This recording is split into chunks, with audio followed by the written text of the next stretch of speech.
Passem pels grans magatzems Eaton Center, fent camí cap a Dundas Square, lloc de sortida del bus turístic.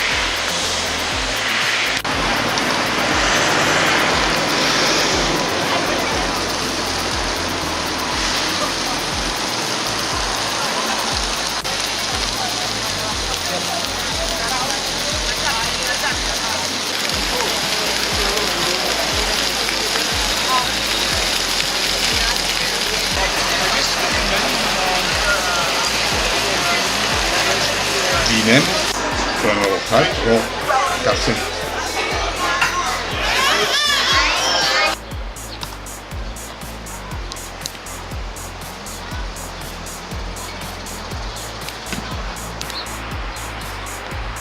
Visitem la Torre Nacional Canadenca. Estructura no sostinguda per cables en terra ferma. La cinquena més alta del món, amb una alçada de 553,33 metres, la torre més alta d'Amèrica.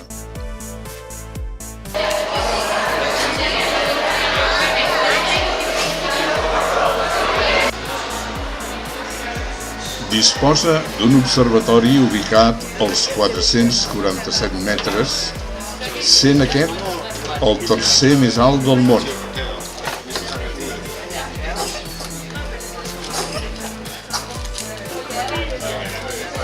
És considerada com una de les 7 meravelles del món modern per part de la Societat Americana d'Enginyers Civils. La torre és la principal postal de la ciutat, atraient més de 2 milions de turistes cada any.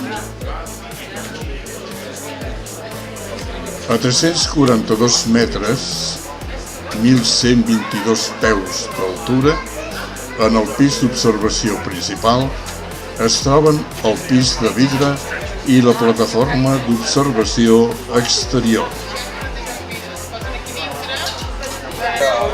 A 346 metres es troba el Horizons Cafe i la plataforma d'observació interior, i a 351 metres es troba el restaurant 360, el qual té un cicle de rotació de 72 minuts.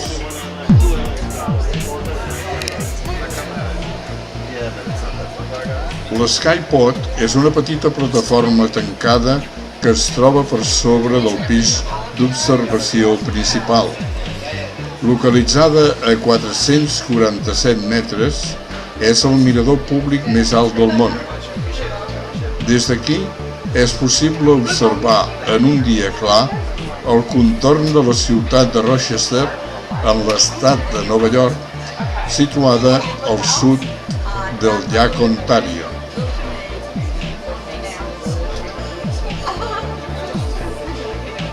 Les vistes de Toronto i del llac Ontario no deixen de sorprendre els visitants de la torre.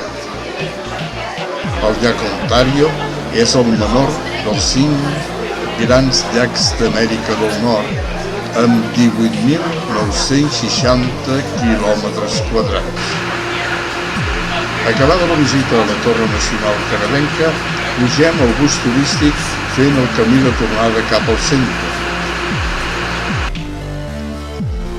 Toronto és considerada una ciutat global i una de les principals ciutats financeres del món. Moltes comunitats residencials de Toronto expressen un caràcter diferent que el dels gratacels del centre financer de la ciutat. Edificis d'estil victorià i eduardià poden ser vistos en enclavaments com Rosedale i altres.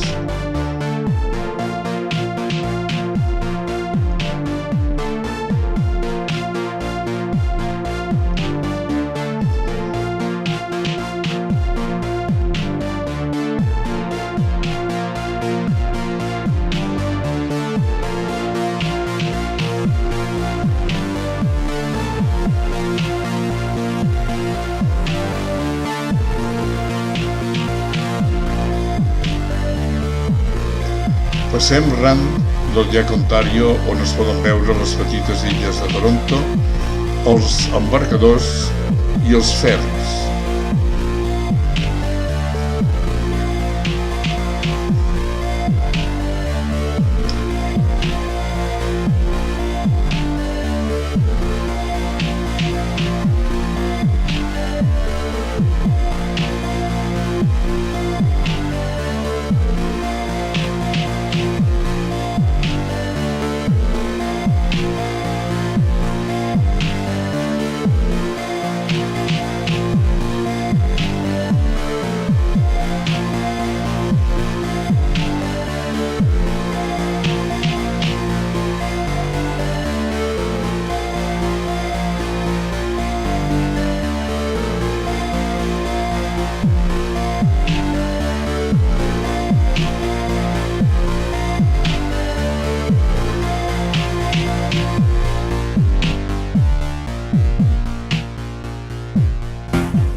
Un cenotafi situat en els graons de l'entrada de l'antic Ajuntament a Toronto.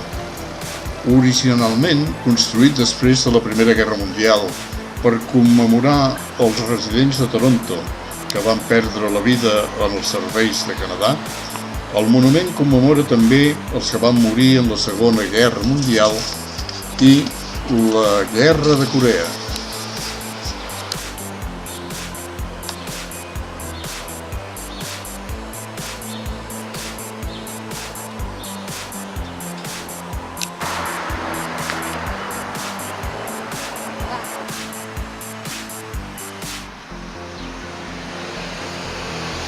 Casa Loma, la Casa del Turó, és ara un museu i punt de referència per als turistes.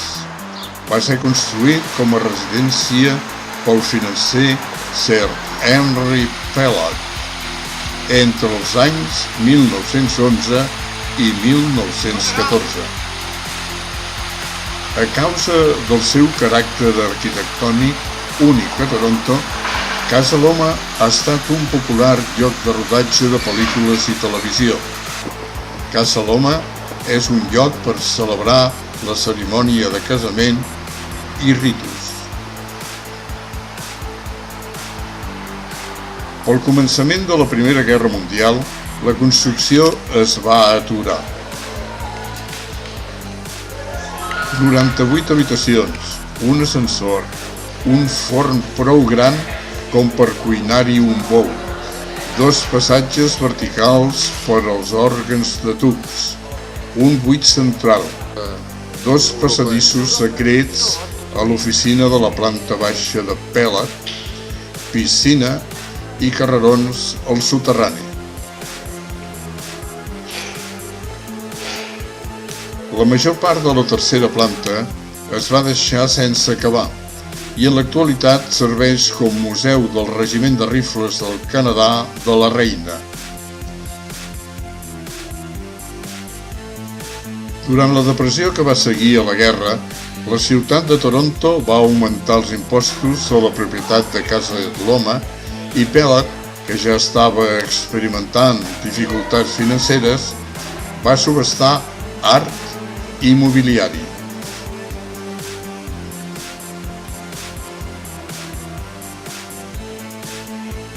Pellatt va ser capaç de gaudir de la vida al castell durant uns 10 anys, deixant-la al 1923.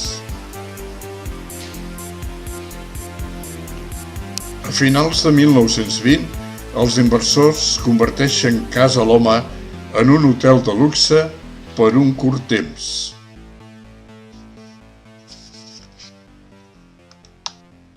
En el soterrani hom hi troba la botiga, la cafeteria, el celler, el túnel de camp de caça, estables, el recinte on es projecta el documental sobre la història de la Casa Loma, entre d'altres. A partir de 2014, El garatge i sala de carro compten amb una exposició de cotxes antics de la dècada de 1900.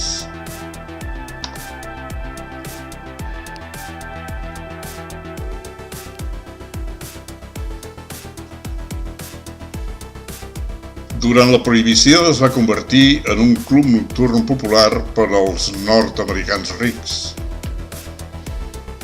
Durant la Segona Guerra Mundial, Casa Loma es va utilitzar per ocultar la investigació sobre el sonar i per a la construcció de dispositius de sonar per als submarins. La major part dels treballs es va fer en una àrea separada amb un rètol que deia «per reparacions», darrere d'un simple mur. Això va permetre que el personal del projecte anés i tornés vestits d'obrers sense despertar sospites. Casa Loma té 5 àrees de jardins. Un túnel connecta la casa amb el pavelló de caça i els estables.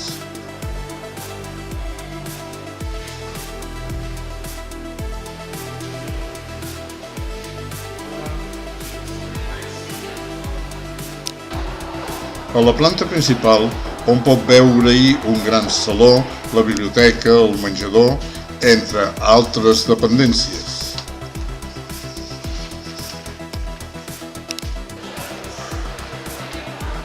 En el segon pis, la suite i el bany de Sir Henry, la suite i el bany de la senyora Pellet, diversos llocs per als convidats, la sala rodona, entre d'altres.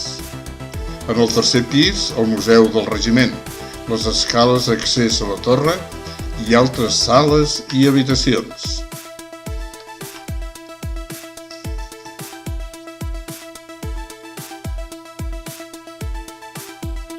A la part del darrere podem passejar-nos pels jardins i veure la piscina, a més de la zona de nova construcció reservada per als aparcaments.